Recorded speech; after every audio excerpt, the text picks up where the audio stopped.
Next exercise is depends on special kind of parallelogram. Parallelogram तो होगा ही, उसमें special क्या करें हम। तो देखो फर्स्ट प्रॉपर्टी हम पढ़ेंगे रोम्बस की। रोम्बस भी क्या होता है, एक पैरेललोग्राम ही होता है एक्चुअली, बस उसमें एक चीज और ऐड हो जाती है, a parallelogram with all sides equal. इसकी सारी साइड्स कैसी हो जाएंगी, इक्वल हो जाएंगी।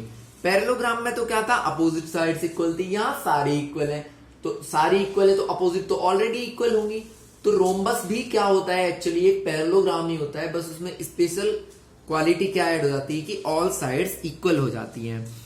आफ्टर दैट जब हम रोम्बस की प्रॉपर्टीज लिखेंगे तो पहले हम पैरेललोग्राम की सारी प्रॉपर्टीज लिखेंगे जो मैंने आपको पहले ही लिखवा दी हैं, उनको लिखना है। आफ्टर दैट आपको लिखना है इसकी एक्स्ट्रा क्या प्रॉपर्टीज हैं कि ऑल साइड्स इक्वल होती हैं, और जो इसके डायगनल्स हैं, जो ये डायगनल हैं, ये बाइसेक्ट तो वहां भी कर रहे थे एक दूसरे को, लेकिन बाइसेक्ट करने के साथ साथ क्या होंगे, परपेंडिकुलर होंगे। मींस कितने डिग्री पे बाइसेक्ट करेंगे, 90 डिग्री पे बाइसेक्ट करेंगे। तो यहां सारी प्रॉपर्टीज पैरेललोग्राम की हैं, सिर्फ दो प्रॉपर्टीज एक्स्ट्रा ऐड हुई, that all sides are equal.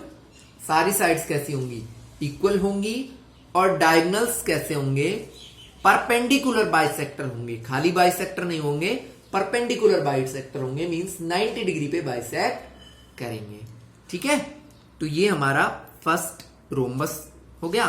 Second is rectangle. Rectangle क्या होगा, रेक्टेंगल भी एक पैरेललोग्राम ही है, क्योंकि देखो रेक्टेंगल में भी अपोजिट साइड्स इक्वल हैं, अपोजिट साइड्स पैरेलल हैं, इसके भी जो डायगोनल्स हैं वो एक दूसरे को बाइसेक्ट करते हैं। तो ये प्रॉपर्टीज तो हो गई किसकी, पैरेललोग्राम की।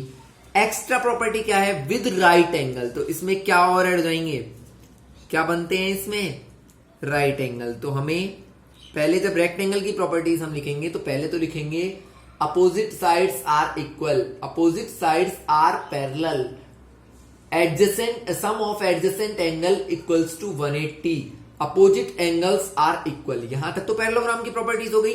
अब ऐड करेंगे a parallelogram with right angles. Parallelogram में क्या ऐड होना चाहिए, राइट एंगल होने चाहिए।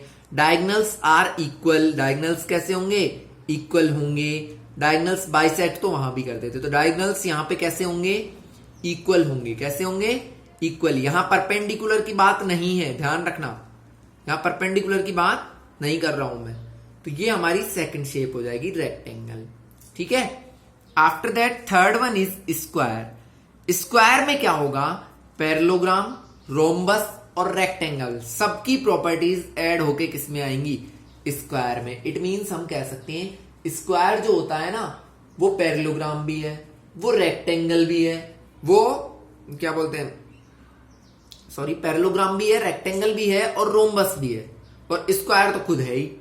तो पैरेललोग्राम की प्रॉपर्टीज लिखेंगे स्क्वायर के लिए। सबसे पहले opposite sides are equal, opposite angles are equal, adjacent angles, sum of adjacent angle equal to 180, diagonals bisect each other. ठीक है, इतनी तो पैरेललोग्राम की हो गई। अब एक्स्ट्रा क्या है, a rectangle with equal side. Rectangle की प्रॉपर्टीज हैं लेकिन इक्वल साइड्स होंगी, इसमें ऑल साइड्स इक्वल होंगी, और डायगोनल्स भी कैसे होंगे, इक्वल होंगे, और कैसे होंगे, परपेंडिकुलर। इक्वल तो कहां से आया, रेक्टेंगल से, और परपेंडिकुलर कहां से आया, रोम्बस से। तो मैंने कहा था ना, रोम्बस की भी प्रॉपर्टी होंगी, रेक्टेंगल की भी प्रॉपर्टी होंगी, और खुद की भी प्रॉपर्टीज होंगी। तो इस तरीके से आपकी तीन एक्स्ट्रा शेप यहां पे आई, रेक्टेंगल, स्क्वायर और रोम्बस। सो आपको करना क्या है, आपके जो मैंने पीडीएफ भेजा था चैप्टर का, उसके एंड में एक टेबल दी हुई है जिसमें सारी साइड जितने भी ये शेप हैं, इनकी प्रॉपर्टीज हैं, वो आपको चैप्टर कंप्लीट होने के बाद एज इट इज अपनी नोटबुक में नोट करनी है, और ये प्रॉपर्टीज आपको लर्न भी होनी चाहिए। सो फर्स्ट क्वेश्चन आपका ट्रू फॉल्स है, वो आप खुद कर लेना। Second is identify all quadrilaterals. ऐसे सारे क्वाड्रिलेटरल्स का नाम लिखो विच हैव, जिनमें क्या है, 4 इक्वल साइड्स। तो देखो 4 इक्वल साइड्स मैंने किस किस में बताए, स्क्वायर में और रोम्बस में। दो ही ऐसे क्वाड्रिलेटरल हैं जिनमें 4 इक्वल साइड्स होती हैं। ठीक है, 4 राइट एंगल्स। 4 राइट एंगल्स किस किस में होते हैं, एक तो रेक्टेंगल में होते हैं, एक स्क्वायर में होते हैं। इनके अलावा और कहीं भी आपको 4 राइट एंगल्स नहीं मिलेंगे। Right angle means 90 degree angle. ठीक है, फिर थर्ड क्वेश्चन है एक्सप्लेन, आपको एक्सप्लेन करना है हाउ ए स्क्वायर इज, की स्क्वायर जो है वो क्वाड्रिलेटरल कैसे है। तो क्वाड्रिलेटरल कैसे हो सकती है कोई चीज, जब उसमें 4 साइड्स हो। तो हम लिखेंगे square have 4 sides, square have 4 sides. और जिस किसी में भी 4 साइड्स होती हैं वो क्या होता है, क्वाड्रिलेटरल होता है। तो हम लिखेंगे square have 4 sides, so it is a quadrilateral. Clear, first हो गया। सेकंड में पूछा है स्क्वायर जो है वो पैरेललोग्राम कैसे है।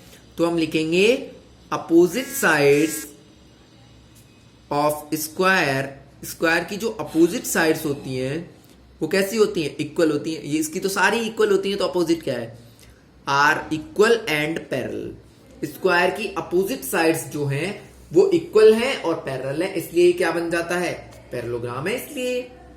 फिर पूछा है रोम्बस कैसे है। तो रोम्बस के लिए क्या है, इस all sides of square are equal. अब जिसकी चारों साइड इक्वल हैं, ऑल 4 साइड्स लिख लेना, जिसकी चारों साइड इक्वल है वो ही क्या होता है, रोम्बस होता है। तो स्क्वायर की भी 4 साइड इक्वल है, इसलिए ये क्या है, रोम्बस है। और लास्ट चीज पूछिए रेक्टेंगल, तो अपोजिट साइड इक्वल है, ये पहली बात, तो अपोजिट साइड इक्वल है और every angle is a right angle, और हर एक एंगल कैसा है, राइट एंगल है। तो इसलिए स्क्वायर क्या है, रेक्टेंगल भी है। ठीक है, ये आपका क्लियर। फोर्थ क्वेश्चन आपका है name the quadrilateral whose diagonals, ऐसे ऐसे क्वाड्रिलेटरल्स के नाम बताओ जिनके डायगोनल्स एक दूसरे को बाइसेक्ट करते हैं। तो बाइसेक्ट देखो पैरेललोग्राम में किया था, पैरेललोग्राम में बताया था, रोम्बस में भी बाइसेक्ट किया था, रेक्टेंगल में भी किया था और स्क्वायर में भी किया था, क्योंकि चारों ही पैरेललोग्राम के ही तो पार्ट हैं। तो इन चारों में ऐसा होता है कि बाइसेक्ट करते हैं डायगोनल। ठीक है, परपेंडिकुलर बाइसेक्टर सिर्फ मैंने 2 जगह पे आपको बताया था, एक तो होगा स्क्वायर में और एक होगा रोम्बस में। ठीक है, फिर बताया था कि डायगोनल्स इक्वल कहां कहां होंगे, डायगोनल्स इक्वल कहां कहां होंगे। तो देखो स्क्वायर में इक्वल होंगे है और रेक्टेंगल में इक्वल होंगे, 2 ही जगह मैंने बताया था कि इक्वल होंगे। ठीक है, तो ये आपका फोर्थ क्वेश्चन हो गया। Now the fifth one is explain why a rectangle is convex quadrilateral. ये हमारे फर्स्ट एक्सरसाइज से आया है। रेक्टेंगल कॉन्वेक्स कैसे है, तो कॉन्वेक्स कौन होता है, तो इसके डायगोनल अंदर हो सारे, तो इसके डायगोनल बनाओ आप। तो आप लिखना all the diagonals of rectangle are in interior, जिसके सारे डायगोनल इंटीरियर में है वो क्या होगा, सो इट इज कॉन्वेक्स, इसलिए ये कॉन्वेक्स है। Last question of this chapter is if ABC इतना ही दिया, ये डायग्राम इतना ही देखो आप, ABC is a right angle, O is mid point of AC, और AC जो लाइन है इसका मिड पॉइंट है O। एक्सप्लेन करना है why O is equidistant from ABC। आपको एक्सप्लेन करना है कि O जो है वो ABC तीनों से इक्वल डिस्टेंस पे कैसे, मीन्स आपको प्रूव करना है AO इक्वल्स टू BO और CO। ये क्यों है, इक्वल डिस्टेंस होने का मतलब ये और ये साइड इक्वल क्यों है। तो देखो हमने कंस्ट्रक्शन किया, वी कंस्ट्रक्ट 2 लाइन्स, हमने 2 लाइन्स कंस्ट्रक्ट की। वो किस तरीके से की, एक तो करी हमने डीसी इस तरीके से करी कि वो किसके पैरेलल हो जाए, AB के। तो DC किसके पैरेलल हो गई, AB के। ठीक है, और एक हमने करी AD जो किसके पैरेलल है, BC के। ठीक है भाई, ये क्लियर। जब ये एंगल 90 डिग्री है तो ये भी कितना होगा, 90 डिग्री। एंगल B और एंगल D कितने हो जाएंगे, 90 डिग्री, क्योंकि कैसे हैं, अपोजिट एंगल्स हैं। ठीक है भाई, ये 90 हो गए। तो जब 2 एंगल्स ये भी 90 तो ये भी 90 हो जाएंगे ऑब्वियसली। तो ये एक क्या बन जाएगा, सो ABCD इज ए रेक्टेंगल, क्योंकि सारे एंगल्स 90 डिग्री हैं। और रेक्टेंगल के डायगोनल का रिलेशन क्या है?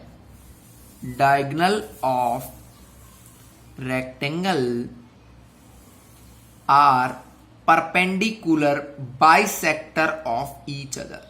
सॉरी, परपेंडिकुलर नहीं है, बाइसेक्टर ऑफ ईच अदर होते हैं, एक दूसरे के बाइसेक्टर होते हैं ना भाई डायगोनल।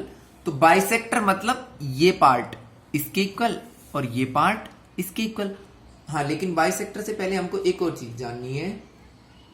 देखो यहां तक तो किसी को कोई प्रॉब्लम नहीं है ना भाई, हमें प्रूव ये करना है। हमने दो लाइन कंस्ट्रक्ट कर ली, ये तो इसके पैरेलल और ये इसके पैरेलल। तो पहली बात तो ये पैरेलल होने की वजह से बन गया पैरेललोग्राम। तो ये एंगल इसके इक्वल, ये एंगल इसके इक्वल, तो ये सारे एंगल्स 90-90 आ गए। अब जब पैरेललोग्राम में 90 डिग्री के एंगल और ऐड हो गए तो वो क्या बन गया? रेक्टेंगल बन गया। और रेक्टेंगल में मैंने आपको प्रॉपर्टी में लिखवाया था diagonals are equal.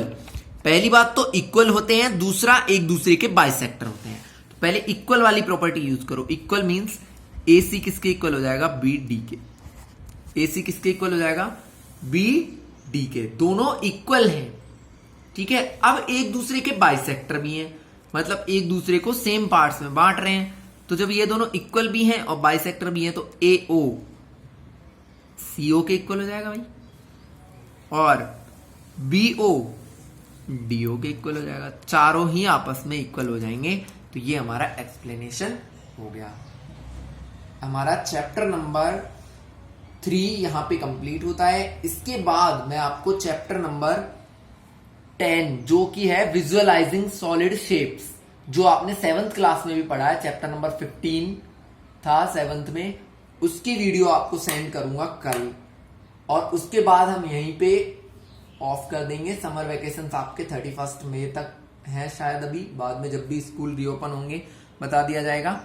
But 10th chapter आपका सेम एज इट इज है जैसा 7th में था, तो उसका एक वीडियो बना के मैं आपको सेंड कर दूंगा। उसके बाद समर वेकेशन के लिए आपको होमवर्क एक PDF में मिलेगा, वो आपको कंप्लीट करना है। या तो आप सारे सब्जेक्ट की एक सिंगल नोटबुक बना सकते हो होमवर्क के लिए, या फिर आप मेरी जो मैथ्स की नोटबुक है उसमें कर लेना, ठीक है। तो ये आपका chapter number 3rd complete. After it we will discuss about chapter number 10 visualising solid shapes. वो बहुत ही इजी है। तो हमारे 4 चैप्टर्स यहाँ पे हो जाएंगे समर वेकेशन से पहले। तो उसके बाद हम बात करेंगे फिर जब भी स्कूल रीओपन होंगे, ठीक है। तो thanks and have a nice day.